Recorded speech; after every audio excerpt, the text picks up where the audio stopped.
Hello বন্ধুরা, আশা করি সকালে ভালো আছেন। 250 গ্রাম মতন সবুজ মুগ ডাল 3 থেকে 4 বার জল চেঞ্জ করে করে ভালো করে ধুয়ে আমি রাতভর ভিজিয়ে রেখেছিলাম। এই 6 থেকে 7 ঘন্টা হবে। আর এর সঙ্গে ভিজিয়েছিলাম 50 গ্রাম মতো ছোলার ডাল। এটাকেও আমি ভালো করে ধুয়ে পরিষ্কার করে ভিজিয়ে রেখেছিলাম। এখন বেশ নরম হয়ে গেছে, আঙুল দিয়ে কাটা যাচ্ছে। যে কড়াইতে রান্না করবো সেই কড়াইয়ের ভেতরে সবুজ মুগ ডালটা দিয়ে দিলাম, আর এর ভেতরে দিয়ে দিচ্ছি ছোলার ডালটা। পুরোটাই দিয়ে দিলাম। 1 টেবিল চামচ মতো লবণ এর ভেতরে দিয়ে দিচ্ছি। আর এর ভেতরে আমি দিয়ে দেবো 1/4 টেবিল চামচ হলুদের গুঁড়ো, 1/2 টেবিল চামচ ধনের গুঁড়ো দিয়ে দিলাম, আর দিয়ে দিচ্ছি 1/2 টেবিল চামচ জিরের গুঁড়ো। এবারে আমি এর ভেতরে দিয়ে দেবো 1/2 টেবিল চামচ লঙ্কার গুঁড়ো। অসম্ভব টেস্টি হবে। এবারে আমি দিয়ে দিচ্ছি সেই স্পেশাল উপকরণটা, যেটা দেওয়ার ফলে কিন্তু একেবারে ধাবা স্টাইলের টেস্ট আসবে। 2 টেবিল চামচ কসুরি মেথি আমি এর ভেতরে দিয়ে দিচ্ছি। রেসিপিটা আমার মায়ের কাছ থেকে শিখেছি। আমার মা এরম করেই বানায়। আর যখনই এটা বানায় না, যারা খায় তারাই কিন্তু ভাবে কোনো ধাবা থেকে আনা হয়েছে কিংবা কোনো দামি রেস্টুরেন্ট থেকে এটা আনা হয়েছে। এতটাই টেস্টি হয়। আপনারা একবার এভাবে বানিয়ে দেখুন। এবার আমি গ্যাস ওভেনে কড়াইটা বসিয়ে দিয়েছি, আর এর ভেতরে আমি দিয়ে দিচ্ছি গরম জল। জলটা এমন করে দেবো যে 2 রকমের ডালই ভালোভাবে ডুবে যেতে পারে। এবারে আমি সব কিছু খুব ভালো করে মিশিয়ে নিচ্ছি।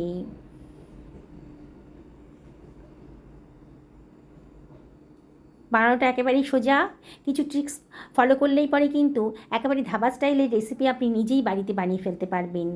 দোকান থেকে আর কিনতে হবে না। ঢাকা দিয়ে মিনিট 5-6 এটাকে আমি হাই ফ্লেমে রান্না করব। আমি দুখানা একটু বড় সাইজের পেঁয়াজ কেটে নিচ্ছি। পেঁয়াজের খোসাটা কেটে বাদ দিয়ে দেবো, আর পেঁয়াজটাকে আমি খুব ঝিরিঝিরি করে কেটে নেব। আমি যে পরিমাণ ডাল নিয়েছি তাতে এরকম দুখানা পেঁয়াজই যথেষ্ট। দেখুন, আমি পেঁয়াজটাকে খুব ঝিরিঝিরি করে কেটে নিচ্ছি।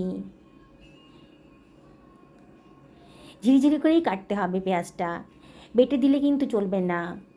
আমি দুখানা টমেটো নিয়ে নিয়েছি। টমেটো আগে থেকে পরিষ্কার করে ধুয়ে রেখেছি। টমেটোটাকেও আমি একটু বড় বড় সাইজের করে কেটে নিচ্ছি। লম্বা লম্বা বড় বড় করে কেটে নিলাম।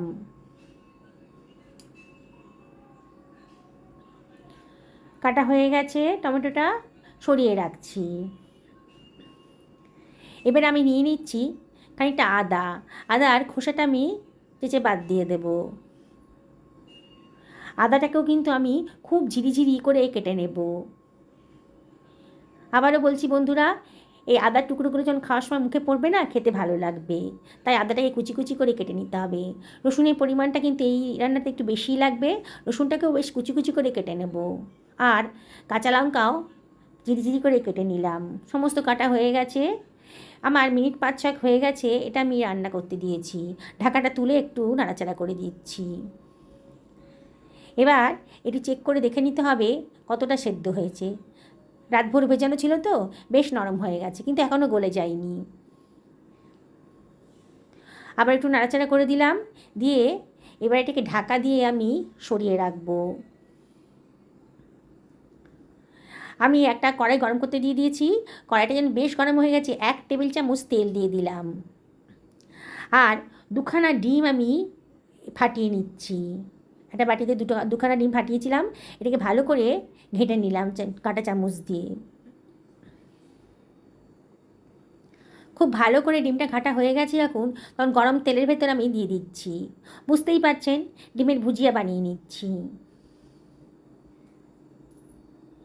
এবারে আমি এর ভেতরে দিয়ে দিচ্ছি 1/4 টেবিল চামচ লবণ, আর 1/4 টেবিল চামচ গোলমরিচের গুঁড়োও দিয়ে দিলাম। দারুণ সুন্দর একটা ফ্লেভার আসবে। এবার আমি কাঁটা চামচ দিয়ে একটু নাড়াচাড়া করে নিচ্ছি। বুঝে তো আপনারা সবাই বানাতে পারেন, এইভাবেই বানিয়ে নেবেন। দেখুন, ডিমের কাঁচা ভাবটা যখন চলে গেছে, একটু নাড়াচাড়া করে দিচ্ছি। এবার এগুলোকে আমি তুলে অন্য একটা পাত্রের ভেতর রেখে দেব।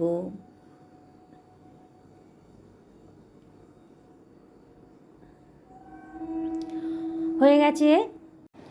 এবার ওই কড়াইতেই আমি দিয়ে দিচ্ছি 2 টেবিল চামচ তেল। এবার এর ভেতরে দিয়ে দিচ্ছি 1 টেবিল চামচ গাওয়া ঘি, একেবারে ধাবা স্টাইলের টেস্ট আনতে গেলে কিন্তু এই তেলের ভেতর ঘিটা দিতে হবে। আর এর ভেতর দিয়ে দিচ্ছি 1/4 টেবিল চামচ গোটা জিরে। জিরে যখন একটু চিবির করে উঠেছে তখন কুচি করে কেটে রাখা পেঁয়াজটা আমি এর ভেতরে দিয়ে দিলাম। এবার সব কিছু খুব ভালো করে মিশিয়ে নিচ্ছি। গ্যাসের ফ্লেমটা হাইতেই রেখেছি আর অনবরত কিন্তু নাড়তে হবে। দেখুন আস্তে আস্তে পেঁয়াজের কালারটা কিন্তু চেঞ্জ হয়ে যাচ্ছে, বোঝাই যাচ্ছে পেঁয়াজের কাঁচা ভাবটা চলে যাচ্ছে। মাঝে মাঝে একটু নাড়াচাড়া করে দিতে হবে। এবারে আমি এর ভেতর দিয়ে দিচ্ছি 1/2 টেবিল চামচ লবণ। ডালটা সেদ্ধ করার সময় কিন্তু আমি একটু লবণ দিয়েছিলাম, তাই লবণটা একটু বুঝে শুনে দেবেন। 1/4 টেবিল চামচ হলুদের গুঁড়ো দিলাম, 1/2 টেবিল চামচ ধনের গুঁড়ো দিলাম, আর 1/2 টেবিল চামচ জিরের গুঁড়োও দিয়ে দিলাম, 1/2 টেবিল চামচ লঙ্কার গুঁড়োও দিলাম। এটি ঝাল ঝাল হলে কিন্তু খেতে ভালো লাগবে, তবে অবশ্যই লঙ্কাটা নিজেদের পছন্দ মতো দেবেন। কে কীরকম ঝাল পছন্দ করেন সেই অনুযায়ী লঙ্কাটা দেবেন। সব কিছু আবারও খুব ভালো করে মিশিয়ে নিচ্ছি। গ্যাসের ফ্লেমটা হাইতে রেখেছি আর অনবরত কিন্তু নাড়তে হবে যাতে পোড়া না লেগে যায়। এবার আমি দিয়ে দিচ্ছি কুচি করে কেটে রাখা রসুনগুলো আর আদা কুচনোটাও দিয়ে দিলাম। দিয়ে আবারও সব কিছু খুব ভালো করে কষিয়ে নেব। অনবরত কিন্তু নাড়তে হবে। এবারে আমি এর ভেতর দিয়ে দিচ্ছি 1 টেবিল চামচ জল যাতে পোড়া না লেগে যায়। সব কিছু আবারও খুব ভালো করে মিশিয়ে নিচ্ছি। অনবরত কিন্তু নাড়তে হবে। নেড়ে নেড়ে মশলাটা খুব ভালো করে কষিয়ে নিতে হবে। ঢাকা দিয়ে মিনিট 2-3 আমি লো ফ্লেমে রান্না করে নেব, তাহলে তাড়াতাড়ি মশলাটা কষানো হয়ে যাবে। মাঝে মাঝে কিন্তু ঢাকাটা তুলে একটু নাড়াচাড়া করে দেবেন। মিনিট 2 বাদে দেখুন মশলার গাতেই কিন্তু তেল বেরোতে শুরু করে দিয়েছে, মশলাটা অনেকটাই কষানো হয়ে গেছে। আবারও বলছি বন্ধুরা, মশলা খুব ভালো করে কষালে পরে কিন্তু রেসিপিটা টেস্টি হয়, তাই মশলাটা খুব ভালো করে কষিয়ে নেবেন। আমি 1 টেবিল চামচ মতো কিচেন কিং মশলা এর ভেতরে দিয়ে দিচ্ছি। কিচেন কিং মশলা যদি না থাকে তাহলে গরম মশলাও দিতে পারেন। সব কিছু খুব ভালো করে আবারও মিশিয়ে নেব। অনবরত কিন্তু নাড়তে হবে। দারুণ সুন্দর একটা গন্ধ বেরোচ্ছে। এইবারে আমি এর ভেতরে দিয়ে দিচ্ছি সেদ্ধ করে রাখা ডালটা।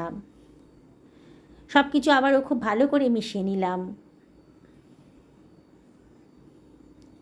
অনবরত কিন্তু নাড়তে হবে। দারুণ সুন্দর একটা গন্ধ বেরোচ্ছে, খুবই সুন্দর একটা গন্ধ বেরোচ্ছে। বোঝাই যাচ্ছে বাড়িতে স্পেশাল কিছু রান্না হতে চলেছে। একটু নাড়াচাড়া করে আমি 1/2 বাটির মতো জল এর ভেতরে দিয়ে দিলাম। দিয়ে আবারও সব কিছু খুব ভালো করে মিশিয়ে নিচ্ছি।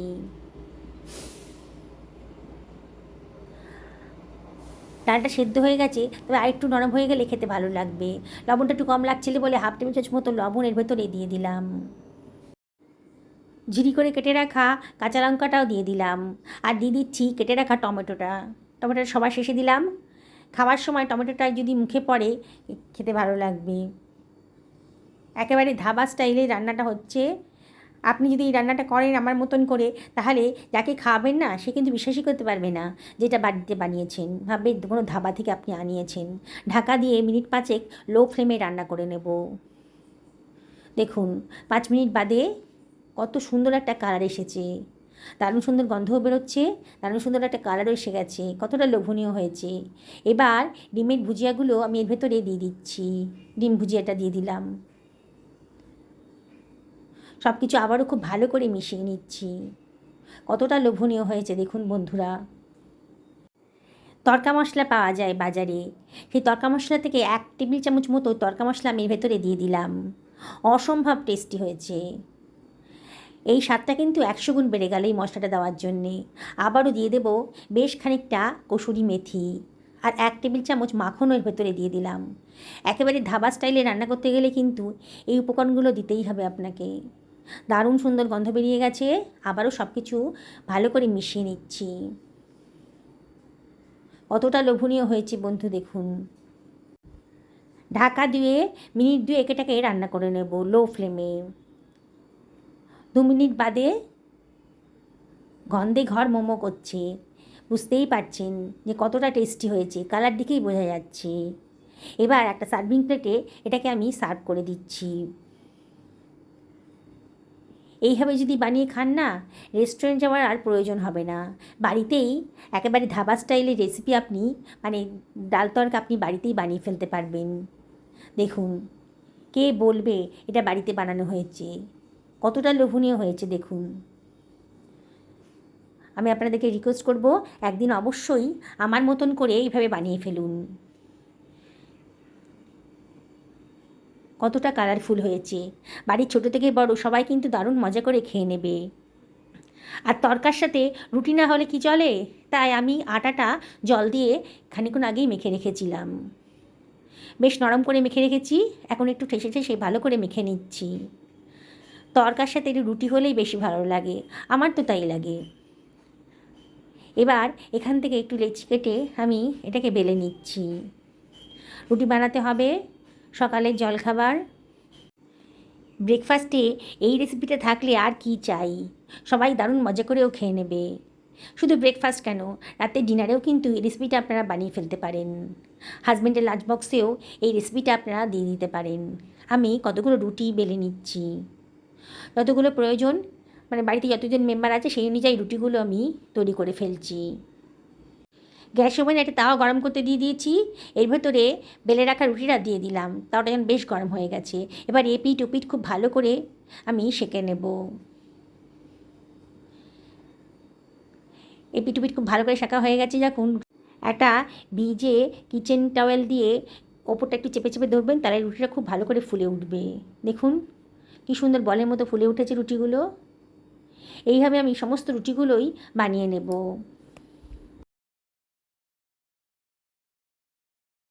দেখুন বন্ধুরা, একেবারে পাঞ্জাবি স্টাইলের রেসিপি কিন্তু আজকে বাড়িতেই বানিয়ে ফেললাম। সামান্য খরচেই দারুণ স্বাদের একটা রেসিপি তৈরি হয়ে গেল। এবার আমি সার্ভ করে দিচ্ছি। রুটি দিয়েছি আর তড়কা দিয়েছি, আর এর সাথে দিলাম একটু পেঁয়াজ কুচি আর কাঁচা লঙ্কা। কি দেখে মনে হচ্ছে তো একেবারে ধাবা থেকে আনা হয়েছে? তাহলে আপনাদেরকে আবারও রিকোয়েস্ট করব, একদিন বাড়িতে বানিয়ে ফেলুন, পরিবারের সকলকে খাওয়ান, নিজেও খান। সুস্থ থাকুন, ভালো থাকুন এই কামনা করে আজকের ভিডিওটা এখানে শেষ করলাম। নমস্কার নেবেন।